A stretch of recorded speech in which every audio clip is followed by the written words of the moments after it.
The last thing that I want to do is having to accept the design at a point where I'm only 99% satisfied. That's horrible. Hey everyone, I'm Anso. You're in my design studio. Today we're talking folding knife design. Specifically, we are designing on the TOKO, and this is episode 2. The TOKO is my new shop build project, and I can't wait to show you what's going on. Last episode, I ended up with something that I was super excited about and left the drawing on my drawing table. It was 2 days before going on vacation, so as I've mentioned before in the previous episodes, usually I let designs simmer for a few days, return to them, look at them, back and forth. This time I left the design back home. I didn't bring any work with me on vacation, which is the first time ever. And returning back a few days ago, I was faced with the drawing that we finished in the very last minutes of the previous episode, and I was looking at it and I was like, oh, that's pretty cool. I was looking at it with completely fresh eyes, and at the same time I was like, is this a little boring? Is this what I want out of this project? It probably is, but I was looking at it with a complete fresh mindset, and that's really healthy in a project like this, because at least, and I'm of course only speaking from my own perspective, I have a tendency to fall in love with my own ideas and designs. So looking at it very fresh gave me a whole new angle towards working on it continuously. And one of the things that I probably came to realize, that some of my Dallings that I discussed in the previous episode with the lines that flow from the handle into the blade, I might actually have to kill those Dallings today, but who knows? Let's see what today brings.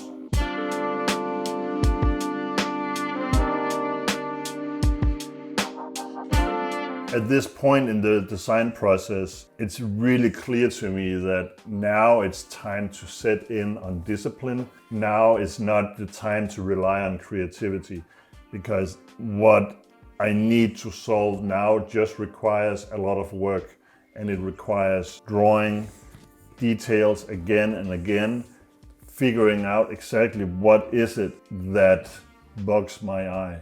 And that is really the essence of the design work that I like to do, is go so deep into the detail that it satisfies my need for creating something that is at the same time super simple but high on detail. Simple is for me one of the hardest things to design, but also what I always strive to do. I always try to remove as much as possible from a design so it's reduced to a handful of lines and curves, and then when I'm satisfied with the overall aesthetics, the function is there, that's when I start adding detail. Now I need to establish the flipper mechanism, and that will cause me a lot of headaches, and that's where the discipline sets in. And I just have to dive very focused into the work. I worked a little bit on it yesterday for a few hours. I was probably not in the super focused mindset after getting back from the vacation, so I was a bit all over the place thinking about inlays, backspacers, clips, what have you, and I wasn't really getting any traction on the design. Now it's only a matter of discipline and focus. I need to figure out exactly how do we get a flipper mechanism in here without completely destroying the feel and the design.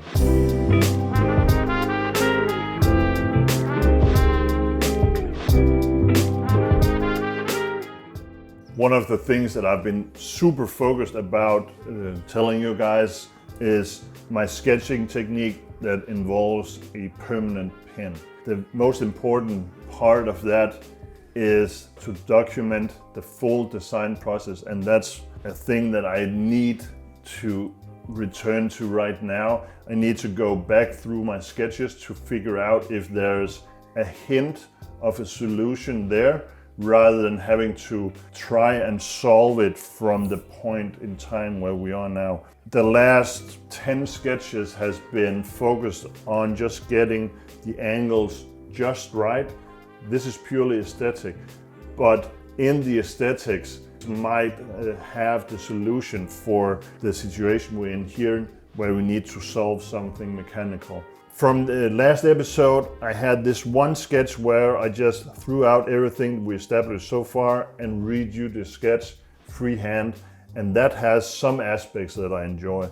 But some of the very, very early sketches had some curves around the flipper areas that actually looks appealing to me now. It was a direction that I actually moved away from in the early phase, but this has some of the essence of the rough idea that I had been circling around with in my head that somehow got lost in the full sketching process.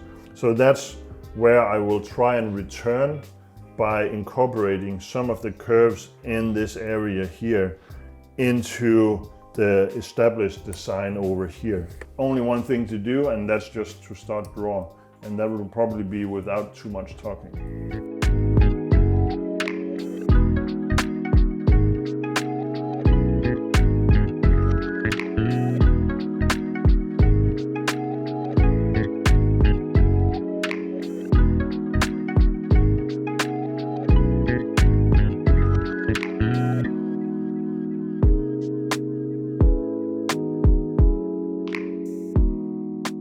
It's so interesting that with this design, I've changed my whole design process so much from what I'm used to. Usually I will take a rough sketch like one of these, take a picture, get it into CAD, and then work a lot in CAD, print out, do a little sketching on the CAD drawing, then return to CAD. With this project and with my new daily routine of designing every single day for an hour and a half, I have worked so much more with my pen on paper. It has given me such a different approach to this design, but I also felt that I was a little bit stuck in the lines that we reached here, which made it super difficult to take the next step into designing the flipper. Now, by just changing one line, that's more or less all I did, was the front line of the handle. But just changing that completely,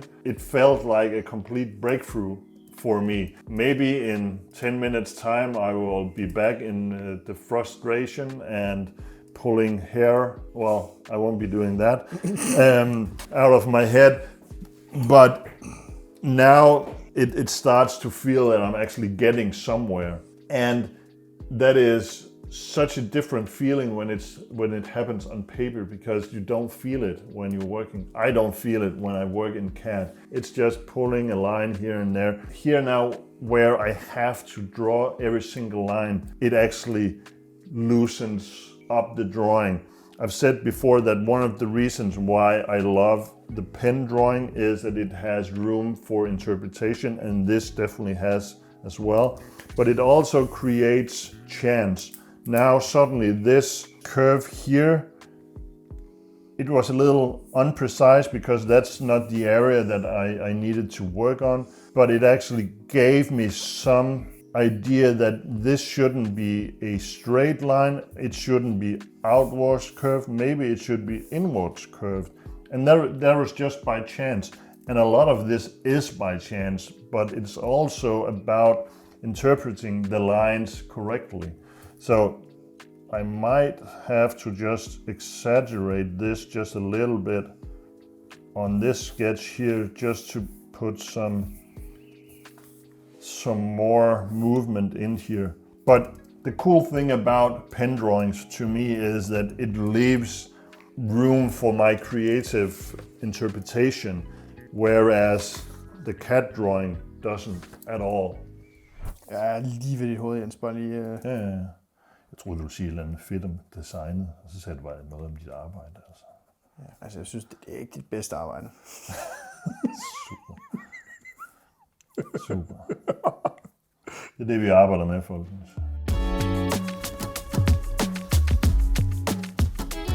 Whatever I just did here just completely refreshed my view on this design, and now it turned from me thinking it was a little dull into being super enthusiastic about it again. So now I just have to redo whatever I managed to get on paper here, try and rotate the blade in the handle to see if the flipper mechanism is anywhere where it needs to be, but this definitely has some flow to it that I really like.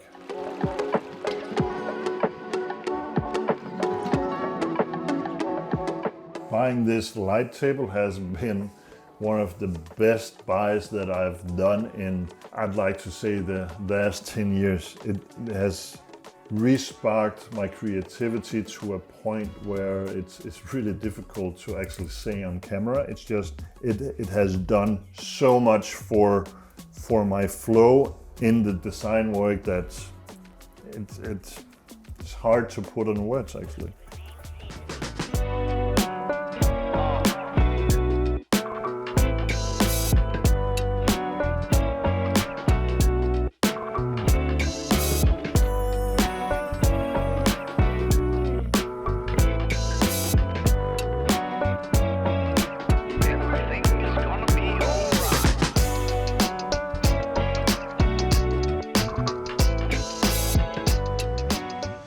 Jeg tror simpelthen, vi har en revolution her i forhold til, at jeg har tegnet noget, jeg aldrig nogensinde har tegnet før.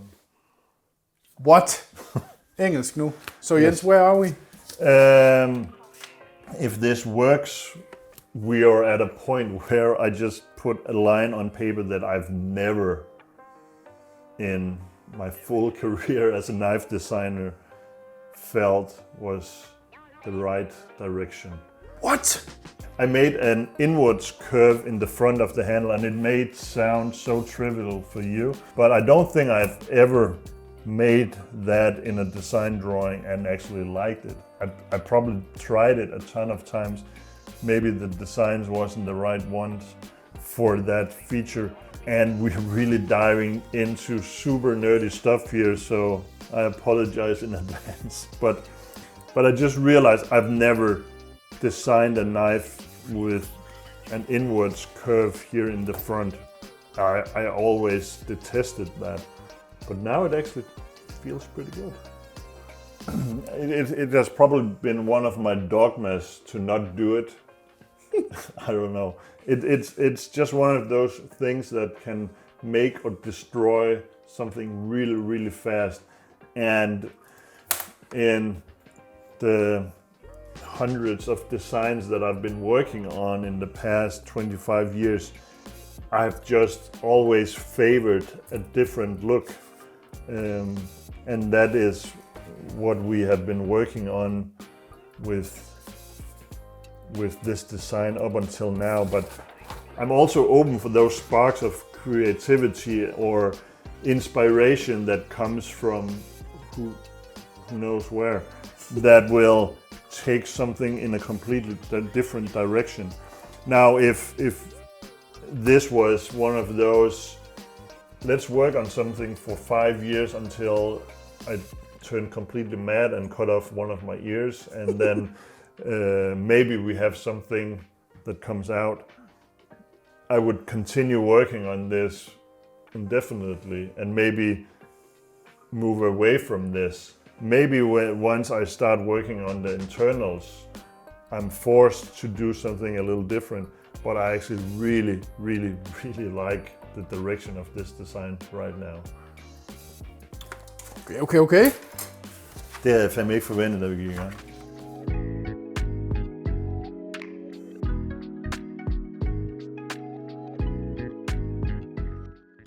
What do you do when you recognize something from another design you've seen somewhere, but you don't know where you've seen it?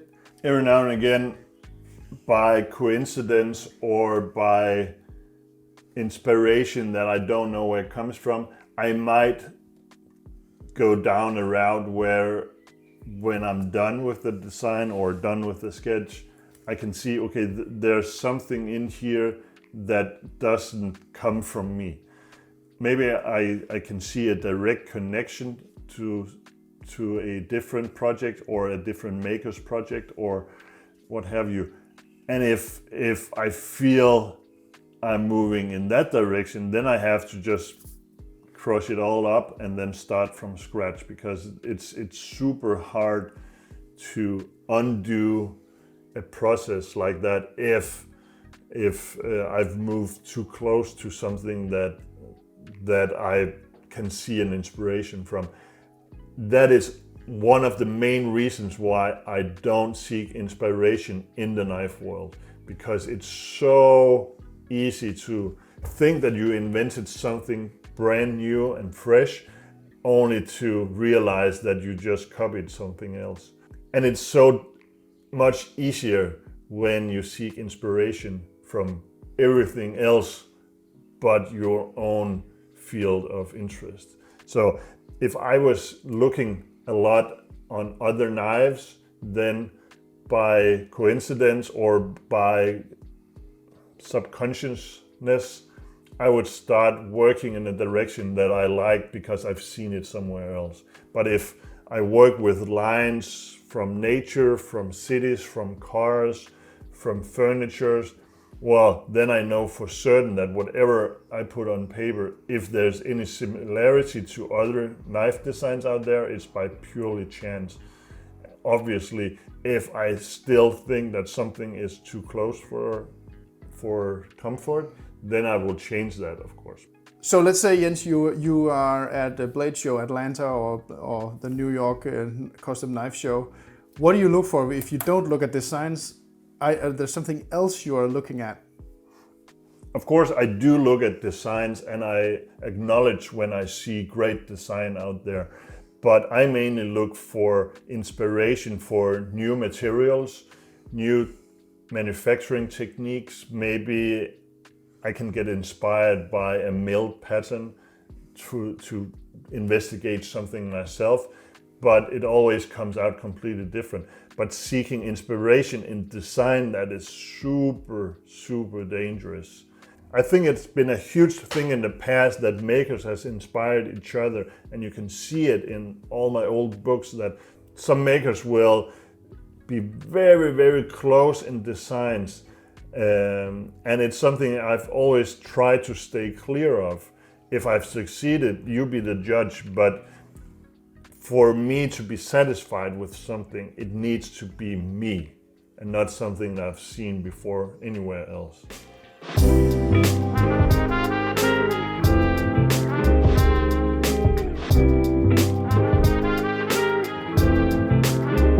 Anders just had to take a short break, so I spent the last 10 minutes. Yes, Anders takes 10 minutes breaks. To just prove my sketches here in CAD. So I just super roughly drew in some of the new directions for this design, and just to see if the flipper tab would be positioned pretty much where it needs to be. There's some rules of thumb in regards to its position around the pivot area, if it becomes a fast flipper or a soft flipper, and with some fine tuning, I think we can definitely make this work really well. So this CAD drawing here is definitely not to spec yet. It needs a lot of fine tuning, but when I just put my sketch above it, it actually matches my ideas pretty well. So now it is really, really nerdy stuff. Fine tuning the position, fine tuning the shape, fine tuning checkered areas and stuff like that. So after having proved the concept, if you will, in CAD, just to see if it would rotate right and the position is fairly close. Now it's back to discipline and just drawing this again and again and again. And there's nothing much more to say than back to the drawing board.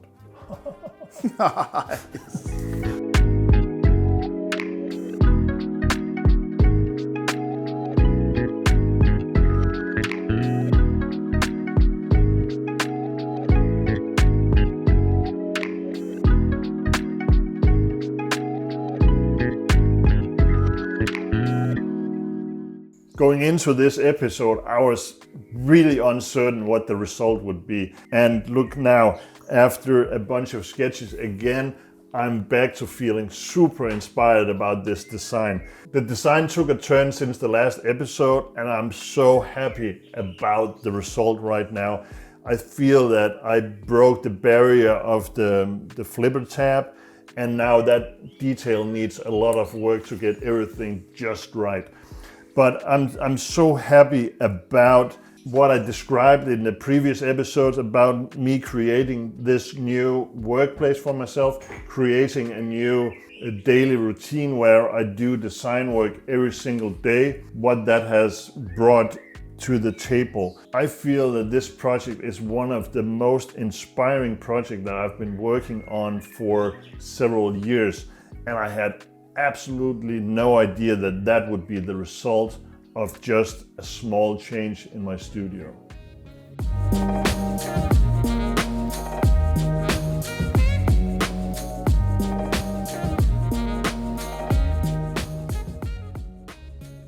I really hope you enjoyed this episode as much as I did. Hit like, subscribe, leave a comment, and if you can't wait for the TOKO to be out, the Aros in titanium is available right now. Hit the link.